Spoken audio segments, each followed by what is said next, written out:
दोस्ती का असली मतलब यही होता है कि मुश्किल वक्त में कौन आपके साथ खड़ा है।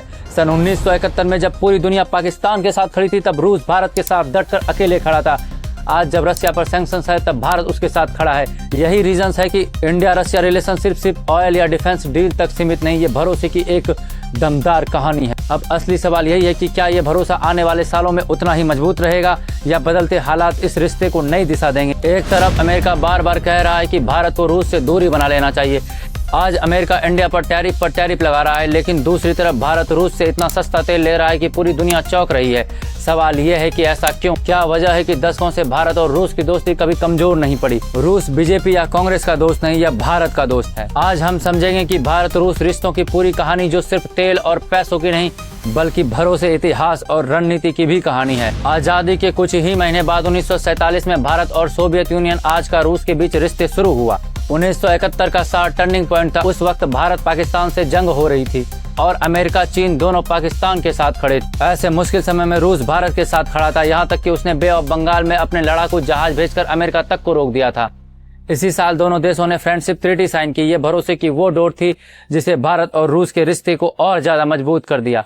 भारत की सेना आज भी काफी हद तक रूसी हथियारों पर आधारित है। वायुसेना में सुखोई और मिग फाइटर जेट, थल सेना में T-90 टैंक और नौसेना में सबमरीन, ये सब रूस से हमें मिले। सबसे बड़ा उदाहरण है ब्रह्मोस मिसाइल, जो भारत रूस का संयुक्त प्रोजेक्ट है।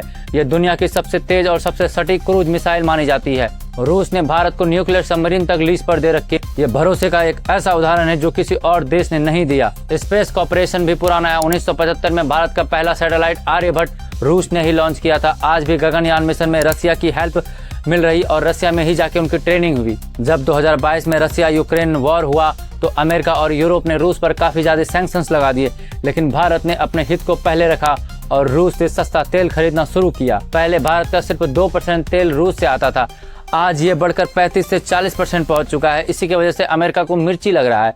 नतीजा ये हुआ कि भारत में पेट्रोल डीजल की कीमत काफी काबू में रही, जो बीच में बहुत तेजी से बढ़ रहा था और महंगाई भी काफी मैनेजेबल रहा। रसिया अब भारत का सबसे बड़ा तेल सप्लायर है। 2024-25 में दोनों देशों का ट्रेड लगभग $68 बिलियन से ऊपर चले गया।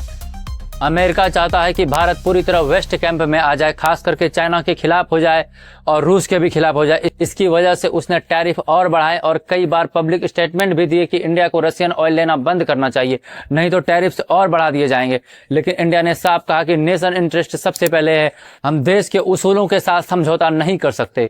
एक तरफ इंडिया क्वाड जैसे ग्रुप्स में अमेरिका के साथ है, तो दूसरी तरफ ब्रिक्स और एससीओ जैसे ग्रुप्स में रसिया के साथ भी है। यही बैलेंसिंग एक्ट भारत की डिप्लोमेसी की सबसे बड़ी ताकत है। लेकिन आज ट्रंप भारत से गद्दारी कर रहा है, अपने घमंड में भारत के उसूलों पर उंगली उठा रहा है। शॉर्ट टर्म में ऑयल और डिफेंस कॉर्पोरेशन और भी बढ़ेगा। न्यूक्लियर प्लांट्स, LNG सप्लाईज और डिफेंस स्पेयर पार्ट में भी रसिया का भूमिका अहम रहेगा। लॉन्ग टर्म में भारत अपने डिफेंस पार्टनर्स डाइवर्सिफाई करेगा। USA, फ्रांस, इजराइल से भी हथियार खरीदेगा, लेकिन रसिया का महत्व कभी खत्म नहीं होगा, क्योंकि सालों से पुराना ट्रस्ट फैक्टर है। नए प्रोजेक्ट जैसे चेन्नई व्लादिवोस्टॉक शिपिंग रूट्स और रुपीस पेमेंट सिस्टम दोनों देशों को और करीब ला रहे हैं। यहाँ पर चैलेंजेस भी है, रसिया और चाइना की ग्रोइंग पार्ट, जियोपॉलिटिक्स और US प्रेशर। लेकिन इंडिया की ताकत यही है कि वो दोनों तरफ बैलेंस रखता है। दोस्ती का असली मतलब यही होता है कि मुश्किल वक्त में कौन आपके साथ खड़ा है। सन 1971 में जब पूरी दुनिया पाकिस्तान के साथ खड़ी थी, तब रूस भारत के साथ डटकर अकेले खड़ा था। आज जब रसिया पर सैंक्शंस है, तब भारत उसके साथ खड़ा है। यही रीजंस है कि इंडिया रसिया रिलेशनशिप सिर्फ ऑयल या डिफेंस डील तक सीमित नहीं, ये भरोसे की एक दमदार कहानी है। अब असली सवाल यही है कि क्या ये भरोसा आने वाले सालों में उतना ही मजबूत रहेगा या बदलते हालात इस रिश्ते को नई दिशा देंगे? इसका जवाब तो आने वाला समय ही देगा। लेकिन एक बात तय है कि इंडिया और रसिया की दोस्ती सिंपल नहीं है, ये इतिहास और रणनीति दोनों का मिला जुला परिणाम है। आपको मैं बता दूं कि हमें रूस का साथ देना चाहिए, चाहे हम किसी भी पार्टी का हो, किसी भी धर्म का हो, हमें फर्क नहीं पड़ता, क्योंकि रसिया ने हमारे देश का साथ दिया था। ये देख के नहीं कि हमारा धर्म, हमारा पार्टी, हमारा जाति क्या है। रसिया हमारे देश का दोस्त है, किसी राजनीतिक पार्टी का नहीं। आप अपनी राय कमेंट में जरूर बताइए।